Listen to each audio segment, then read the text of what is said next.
Gospel according to Luke.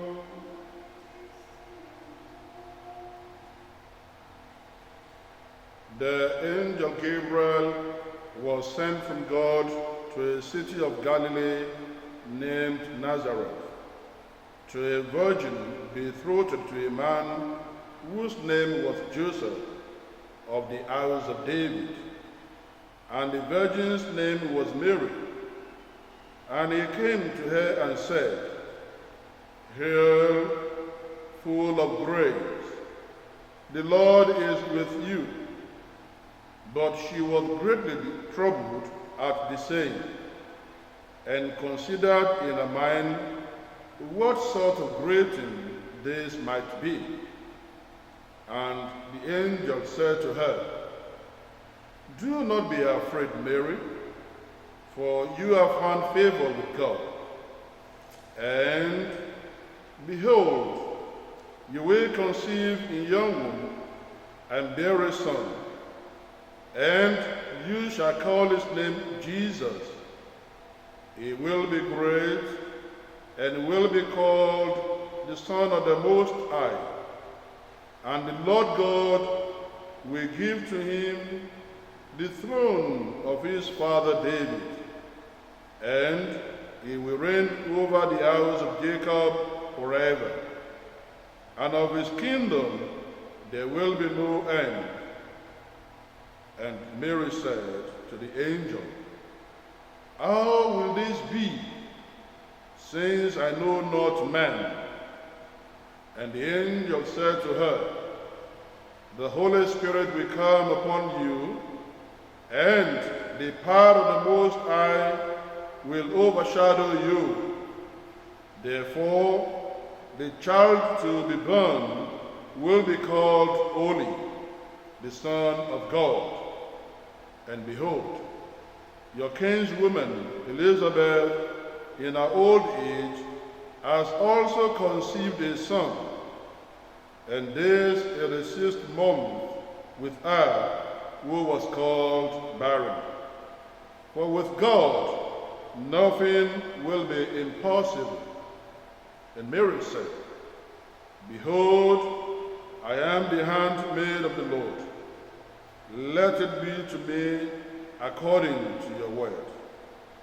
And the angel departed from her. The Gospel of the Lord.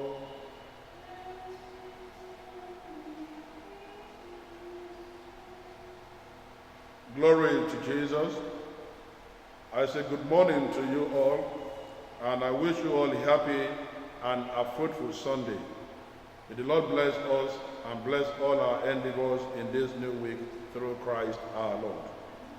On this 4th Sunday of Advent, I invite us to reflect along with me on the theme, "Offer yourselves as living sacrifice to God."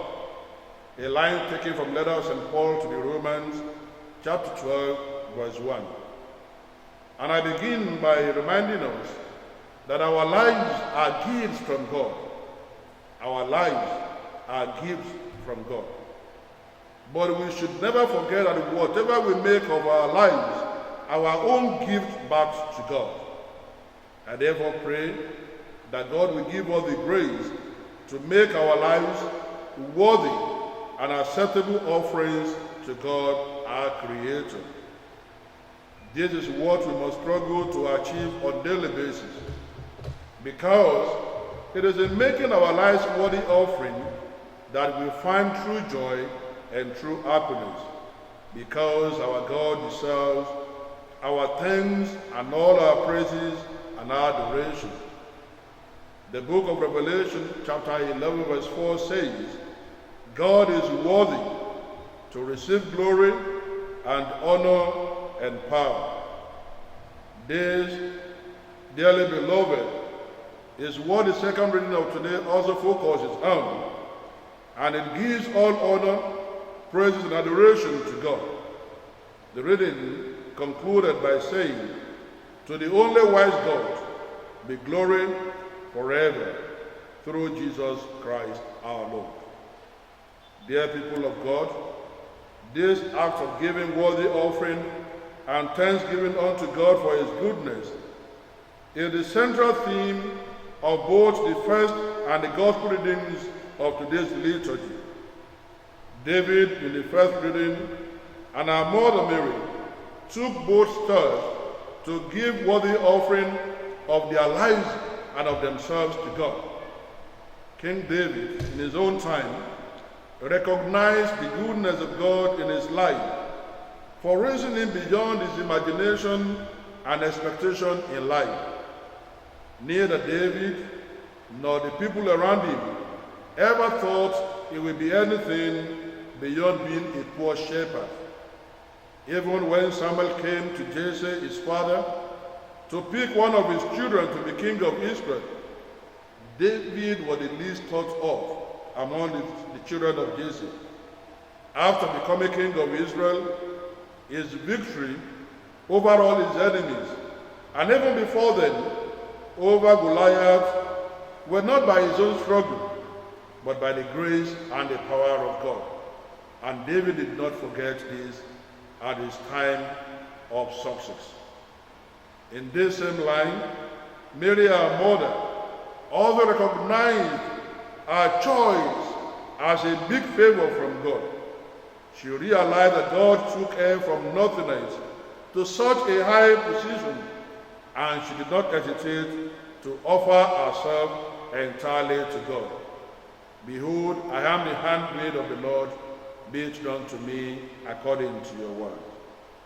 Dearly beloved in Christ, on this fourth Sunday of Advent, when we are just few days to Christmas and few days to the end of this year 2020, David and our Mother Mary have shown us the path we should tread, the path of counting our blessings, and indeed, if we do, we cannot but be grateful to God, and we cannot but be ready to offer a worthy offering and thanksgiving to God. Who are we to be alive today, if not for the grace and the mercy of God? In this year 2020, when COVID-19 pandemic killed millions of people in our country and outside of our country, when many lost their lives to hunger, sickness, poverty, crimes, and the lords of evil in the land, and you and I are still alive. More so, many of us have recorded so many achievements and progresses in our lives, even in this year when many have experienced evil. We have received answers to many of our petitions before God. For all these and more that we cannot mention, God deserves all praise, adoration, honor, glory, and power. And the right thing to do is to tread the path that David and our Mother Mary show unto us, to offer God the best of ourselves. David, in his own time, decided to build a befitting abode for God, though God stopped the move because God himself desired a better house than the one built by human hands. But still, the effort of David was recognized and God blessed his intention. The desire of God for a befitting dwelling place not built by human hands was later fulfilled in the choice of our Mother Mary as the true ark of God, the ark of the covenant, the real temple that we carry God, the vessel that convey God in our womb, the real dwelling place of God.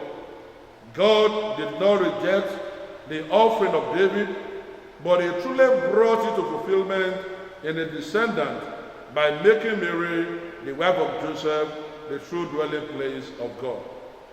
By this action, God is teaching us that inasmuch as material offerings are pleasing to him for thanksgiving, the total self-offering of our entire lives is more pleasing.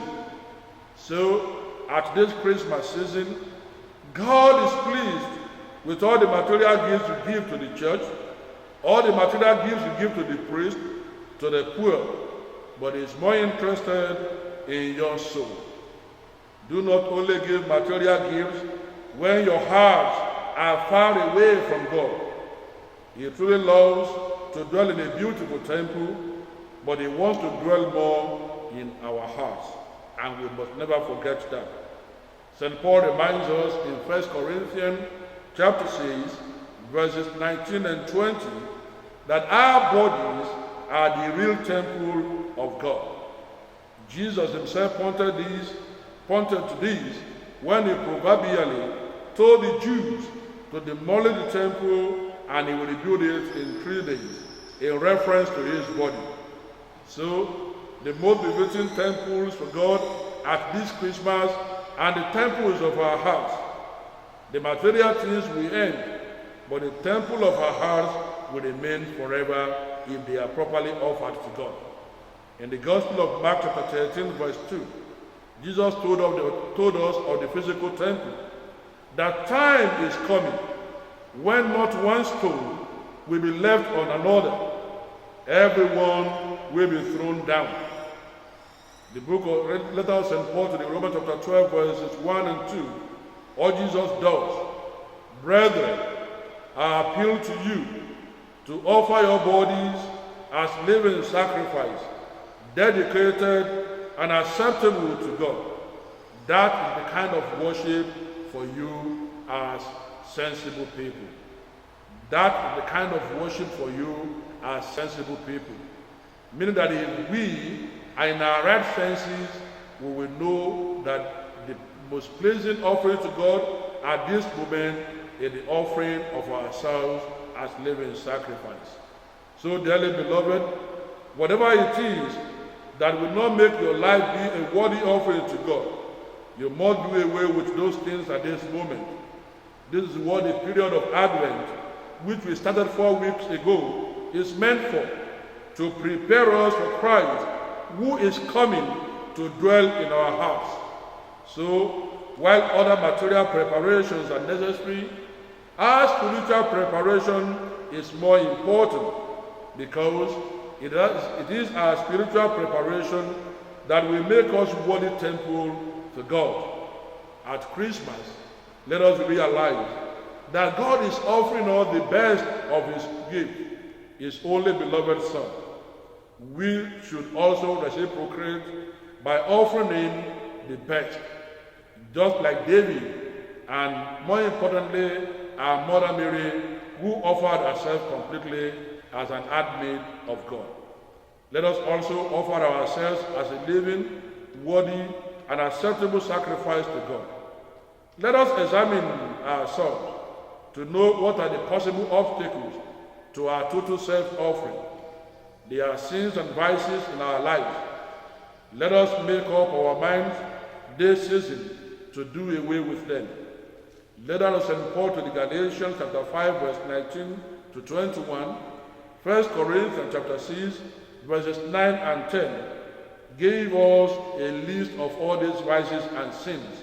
And he concluded those parts by saying, all those who are found in these sins and vices will not live in the kingdom of God.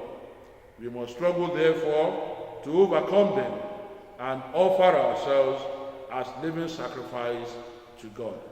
May God accept our offering as we give ourselves entirely through Christ. Amen.